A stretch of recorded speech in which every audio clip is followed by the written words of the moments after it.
बड़ी खबर यह है कि जिन 12 लोगों के शव जिनकी शिनाख्त कर पाना बहुत बड़ी चुनौती थी, उनमें से 8 शवों की शिनाख्त हो चुकी है और उसके बाद उनके परिजनों को सौंपने की प्रक्रिया भी शुरू हो चुकी है। लेकिन 4 ऐसे शव हैं जिनके डीएनए सैंपल अभी तक मैच नहीं किए जा सके हैं, वो भी प्रक्रिया चल रही है। तो बड़ी खबर है, जिन 12 लोगों की जान गई थी उन 12 में से 8 लोगों के शवों की शिनाख्त हो चुकी है।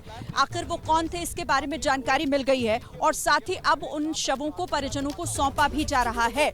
दूसरी तरफ अब 4 शव जो अभी जिनका मिलान होना बाकी है, फिलहाल ये जानकारी निकलकर सामने आ रही है। सुशील, अब ये क्योंकि बहुत बड़ी चुनौती थी, जिस तरीके से ये हादसा हुआ, जिस तरीके से ये घटना स्थल पर जिस तरीके से ब्लास्ट हुआ था, उसके बाद वो चीथड़े दूर तक साफ उड़ते हुए यहाँ पर लोगों ने देखे।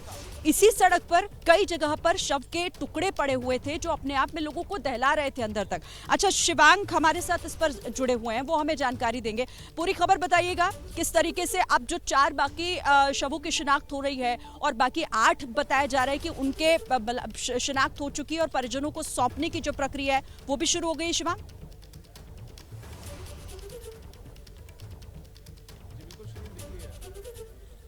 जिस तरह से ब्लास्ट इतना ज़्यादा भयावह था कि कई लोगों के बस खाली छोटे छोटे अंग ही मिले थे, लेकिन डीएनए एनालिसिस के बाद 24 घंटे के भीतर इन 8 लोगों की शिनाख्त हुई है, जिनके नाम है अमर कटारिया, अशोक कुमार, मोहसिन मलिक, दिनेश मिश्रा, लोकेश अग्रवाल, पंकज सैनी, मोहम्मद नोमान और मोहम्मद जुम्मन।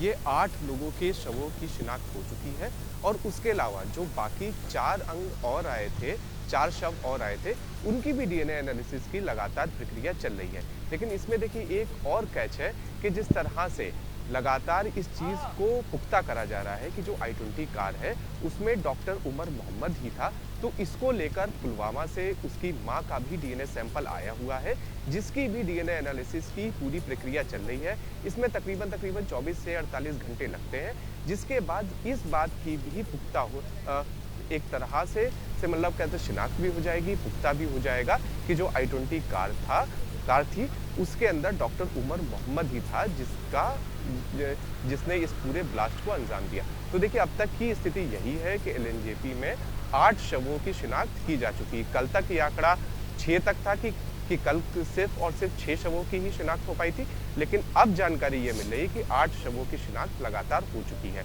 और उसके अलावा जो अन्य प्रक्रिया है, पोस्टमार्टम रिपोर्ट्स वगैरह है, उनके भी ऐसा बताया जा रहा है कि आज शाम से लेकर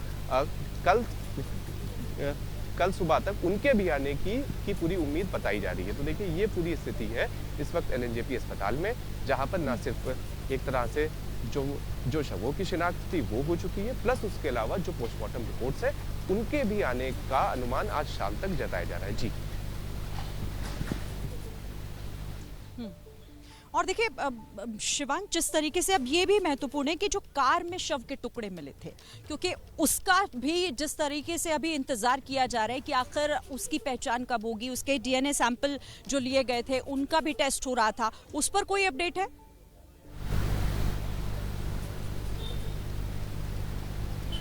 जी बिल्कुल शिरीन, देखिए 2 चीज़ें थी इसमें कि जो सीसीटीवी में जो सारे विजुअल्स आए थे उसमें जो उमर मोहम्मद नाम का व्यक्ति था, जिसको लेकर ये आशंकाएं थी एजेंसी के कि ये व्यक्ति उमर मोहम्मद है, उसने अपने चेहरे के ऊपर मास्क लगाया हुआ था।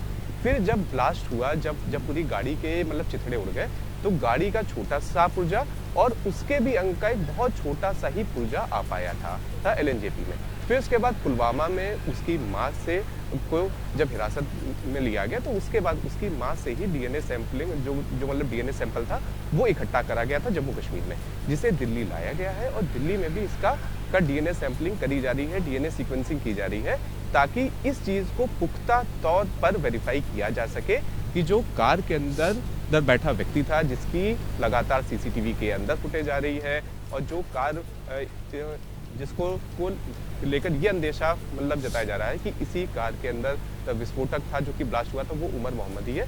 तो डीएनए सीक्वेंसिंग की जो पूरी प्रक्रिया है वो यहाँ पर लगातार चल रही है। जीनोम यूनिट है एलएनजेपी की, वो इसको अंजाम दे रही है और अनुमान यही जताया जा रहा है कि कल तक इसका भी रिजल्ट आ जाएगा, तो तब जाकर पुख्ता तौर पर ये चीज़ सामने आ पाएगी कि जो कार सवार व्यक्ति था वो उमर मोहम्मद ही था। जी ठीक है। ठीक है शिवांग, इस बड़ी खबर पर आप नजर बनाकर रखिएगा, जो भी अपडेट होगा हमारे दर्शकों को आप सबसे पहले बताइएगा। इसी बीच एक और बड़ी खबर भी आपको बता दूं, देखिए दिल्ली में जो ये धमाका हुआ उसके बाद देश भर में अलग अलग जगहों पर सुरक्षा व्यवस्था को चाक चौबंद किया जा रहा है। जो बॉर्डर एरिया है उन पर भी सुरक्षा सुनिश्चित की जा रही है, बल्कि बढ़ा दी गई है, लगातार चौकसी बरती जा रही है। अब इस धमाके के बाद श्रीगंगानगर में भी सुरक्षा और बढ़ाई गई है। अलर्ट मोड पर इस वक्त जो सुरक्षा बल हैं वो दिखाई दे रहे हैं। बीएसएफ की सभी चौकियों को विशेष चौकसी बरतने के निर्देश वहां दिए गए हैं। पाकिस्तान से सटे हुए जो इलाके हैं, जो सीमावर्ती इलाके हैं, वहां पर ये निर्देश जारी किए गए हैं। राजस्थान के श्रीगंगानगर में इस वक्त वाहनों की तलाशी लगातार की जा रही है। आने जाने वाले हर वाहन की चेकिंग हो, ये सुनिश्चित की जा रही है। भीड़ भाड़ वाली जगह, रेलवे स्टेशन, बस अड्डे, सब जगहों पर सुरक्षा इस वक्त जो है वो पुख्ता की जा रही है। तो ये फिलहाल अभी तक का अपडेट है, लेकिन लगातार इसमें जो अपडेट नए नए निकलकर सामने आ रहे हैं वो कई बड़े खुलासे भी कर रहे हैं, जिस पर हर अपडेट हम